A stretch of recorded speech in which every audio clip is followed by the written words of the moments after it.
I was already at a mindset where I would have done anything I could to improve my chances of never having to take drugs again by even 1%.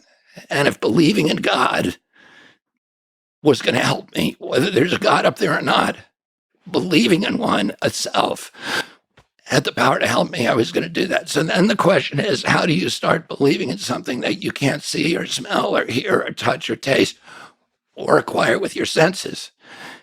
And Jung provides the formula for that. And he says, act as if, you fake it till you make it.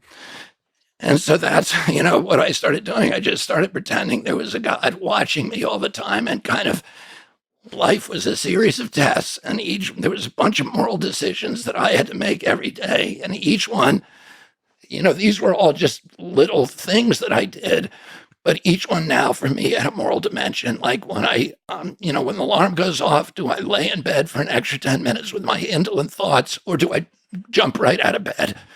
Do I make my bed? Most important decision of the day.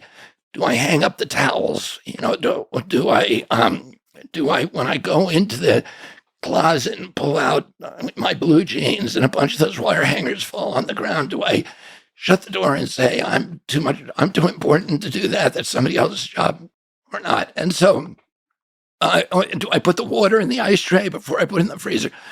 Do I put the shopping cart back in the place that it's supposed to go, in the parking lot of the Safeway?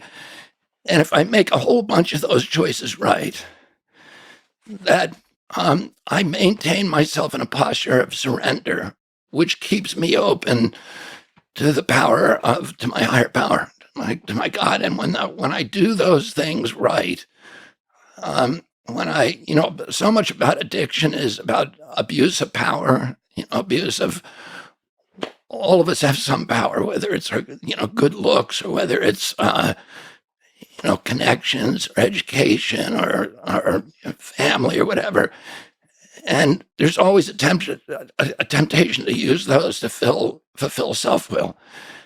And the challenge is, how do you use those always to serve instead God's will and the good of our community? And that, to me, is kind of the struggle. And when I do that, I feel God's power coming through me, and that I can do things. I'm much more effective as a human being.